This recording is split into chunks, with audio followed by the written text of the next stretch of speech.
हरे कृष्णा, राधे राधे। आज कलयुग में समय का कुछ नहीं पता, इसलिए ही तो जीवन को क्षणभंगुर कहते हैं। अभी है, अभी नहीं। कलयुग का प्रभाव बढ़ रहा है। ऐसे में हमारे किए शुभ कर्म ही हमें सद्गति तक पहुंचाते हैं, और उसमें एकादशी बहुत ही अधिक पुण्य देने वाली मानी गई है। एकादशी व्रत को व्रतराज कहा जाता है, जो इस लोक में मन की इच्छा पूरी करने वाला और परलोक में मोक्ष देने वाला है।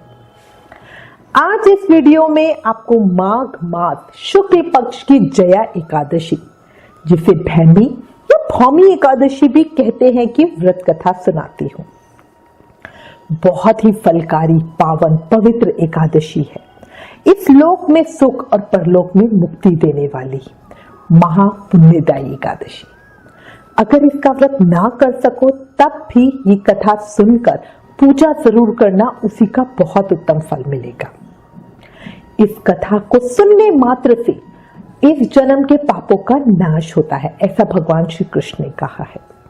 अब आपको जया एकादशी की व्रत कथा सुनाती हूँ। बहुत ही पावन, पवित्र और फलकारी है। प्रेम से, मन से, भाव से सुनेगा।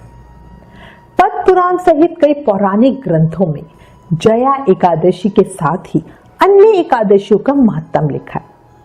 आपको वही पौराणिक महत्व बता रही हूं इस कथा में। एक समय धर्मराज युधिष्ठिर भगवान श्री कृष्ण से बोले, हे भगवान, आपने माघ मास के कृष्ण पक्ष की षटतिला एकादशी का अत्यंत सुंदर वर्णन किया।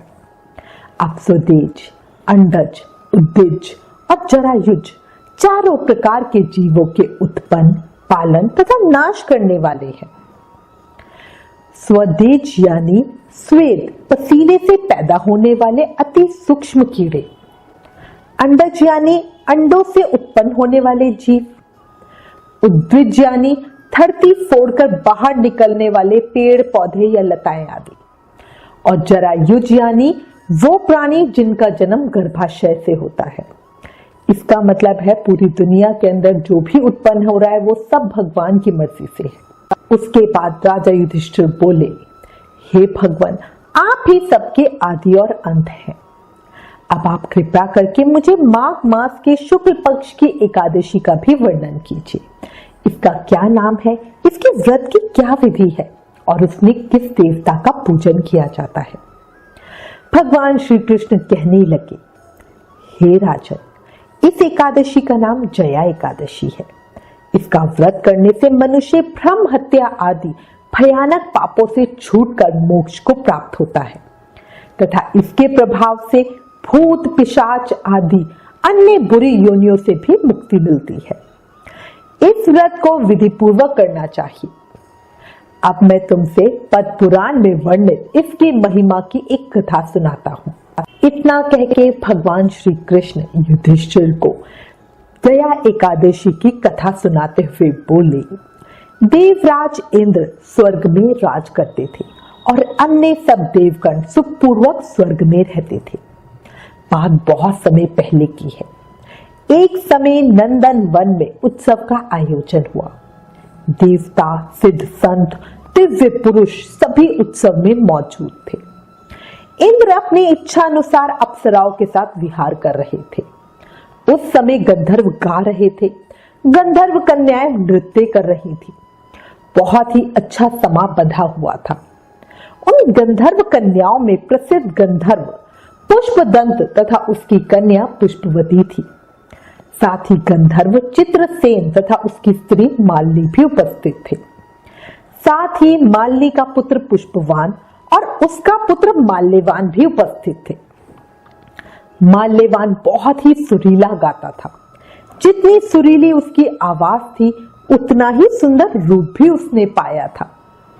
गंधर्व कन्या पुष्पवती माल्यवान को देखकर उस पर मोहित हो गई और माल्यवान पर काम बाण चलाने लगी। उसने अपने रूप, लावण्य और हाव भाव से माल्यवान को वश में कर लिया। हे राजन, वह पुष्पवती अत्यंत सुंदर थी। पुष्पवती के नृत्य को देखकर माल्यवान भी अपनी सुध बुध खो बैठा और वो गाते गाते लय सुर से भटक गया। इनके ठीक प्रकार से ना गाने तथा स्वर ताल ठीक नहीं होने से इंद्र इनके प्रेम को समझ गया और उन्होंने इसमें अपना अपमान समझकर इन दोनों को श्राप दे दिया। देवराज इंद्र ने कहा, हे मूर्खों, तुम्हें धिक्कार है। अब तुम दोनों स्त्री पुरुष के रूप में मृत्युलोक में जाकर पिशाच रूप धारण करो और अपने कर्मों का फल भोगो। इंद्र का ऐसा श्राप सुनकर वे अत्यंत दुखी हुए।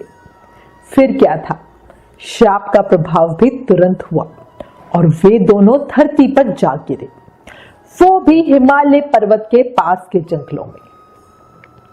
अब वे दोनों हिमालय पर्वत पर दुखपूर्वक अपना जीवन व्यतीत करने लगे। उन्हें गंध, रस तथा स्पर्श आदि का कुछ भी ज्ञान नहीं था। वहां उनको महान दुख मिले। उन्हें क्षण भर के लिए भी निंद्रा नहीं आती थी। पिशाची जीवन बहुत ही कष्टदायक था। उस जगह अत्यंत शीत थी, इससे उनके रोंगटे खड़े रहते और ठंड के मारे दांत बजते रहते। एक दिन पिशाच ने अपनी स्त्री से कहा कि पिछले जन्म में हमने जाने कौन से ऐसे पाप किए थे जिससे हमको ये दुखदायी पिशाच योनि प्राप्त हुई। इस पिशाच योनि से तो नरक के दुख सहना ही सही है। अब हम किसी प्रकार का पाप नहीं करेंगे। इस प्रकार का विचार करते हुए वे अपने दिन व्यतीत कर रहे थे। दैवयोग से एक दिन जब माघ मास में शुक्ल पक्ष की जया नामक एकादशी आई, उस दिन उन्होंने कुछ भी भोजन नहीं किया और ना ही कोई पाप कर्म किया। केवल एक बार कंद फूल खाकर ही दिन व्यतीत किया और सायकाल के समय महान दुख से पीपल के पेड़ के नीचे बैठ गए। उस समय सूर्य भगवान अस्त हो रहे थे। ठंड भी बढ़ती जा रही थी। देखते ही देखते रात घिर आई। ठंड और अधिक बढ़ गई। इस कारण वे दोनों शीत के मारे अत्यंत दुखी होकर मृतक के समान आपस में चिपटे हुए पड़े रहे। ठंड के मारे दोनों रात्रि भर जागते रहे और भगवान से अपने किए पे पश्चाताप करते रहे। उस रात्रि को उनको निद्रा नहीं आई। पूरी रात वो भगवान का नाम लेके अपने किए हुए कर्मों के लिए माफी मांगते रहे। सुबह तक दोनों की मृत्यु हो गई। जैसे तैसे अनजाने में ही सही उन्होंने एकादशी व्रत का उपवास किया था, भगवान के नाम का जागरण भी किया था। इस तरह हे राजन, जया एकादशी के उपवास और रात्रि के जागरण से दूसरे दिन सुबह होते ही उनकी पिशाच योनि छूट गई। वे दोनों अत्यंत सुंदर गंधर्व और अप्सरा की देह धारण कर सुंदर वस्त्र आभूषणों से अलंकृत होकर स्वर्गलोक के लिए प्रस्थान करने लगे। उस समय आकाश में देवता उनकी स्तुति करते हुए पुष्प वर्षा करने लगे। स्वर्गलोक में जाकर इन दोनों ने देवराज इंद्र को प्रणाम किया। इंद्र इनको पहले रूप में देखकर बहुत आश्चर्य के साथ पूछने लगा, तुमने अपनी पिशाच योनि से किस तरह छुटकारा पाया, सो सब मुझे बतलाओ। माल्यवान बोले, हे देवेंद्र, भगवान विष्णु की कृपा और जया एकादशी के व्रत के प्रभाव से हमारी पिशाच देह छूट गई। तब इंद्र बोले, हे माल्यवान, भगवान की कृपा और एकादशी का व्रत करने से न केवल तुम्हारी पिशाच योनि छूट गई, वरन तुम दोनों हम लोगों के भी वंदनीय हो गए हो, क्योंकि भगवान विष्णु और शिव के भक्त हम लोगों के वंदनीय हैं। इसलिए आप धन्य हैं, आप धन्य हैं। अब आप प्रसन्नता पूर्वक देवलोक में निवास करें। इसके बाद श्री कृष्ण कहने लगे, हे राजा युधिष्ठिर, इस जया एकादशी के व्रत से बुरी योनि छूट जाती है। जिस मनुष्य ने इस एकादशी का व्रत किया उसने मानो सब यज्ञ जप दान आदि कर लिए। जो मनुष्य जया एकादशी का व्रत करते हैं वे अवश्य ही 1000 वर्ष तक स्वर्ग में वास करते हैं। एकादशी व्रत कथा महत्तम समाप्तम। देखो, जया एकादशी की व्रत की इस कथा से हमें ये ज्ञान मिलता है कि भगवान की कृपा और एकादशी व्रत से हम बड़े बड़े पापों से मुक्ति पा सकते हैं। पर साथ ही हमें हमेशा ये भी याद रखना चाहिए कि संगीत देवी सरस्वती का एक अलौकिक वरदान है। वो एक साधना है, एक विद्या है, उसमें पवित्रता बहुत जरूरी है। फिर जिस सभा में अपने से बड़े गुरुजन हमारे पूजनीय उपस्थित हो, वहां प्राणी को संयम और मर्यादा को बनाए रखना चाहिए, ताकि गुरुजनों अपने बड़ों का, अपने वंदनियों का अपमान ना हो, उनका सम्मान बना रहे। गुरुजनों का अपमान करने वाला मनुष्य घर और नरक का भागी होता है। इस बात को हमेशा याद रखें। साथ ही ये भी याद रखें, कलयुग केवल नाम आधारा, नाम जाप करके ही हमें इस नरक से, इस जीवन से मुक्ति मिल सकती है। ज्यादा से ज्यादा नाम जाप करें। हरे कृष्ण कृष्ण कृष्ण हरे हरे, हरे राम राम राम हरे हरे। बोलो लक्ष्मी नारायण भगवान की जय, मोर मुकुट बंसी वाले की जय, वृंदावन बिहारी लाल की जय, भक्त और भगवान की जय।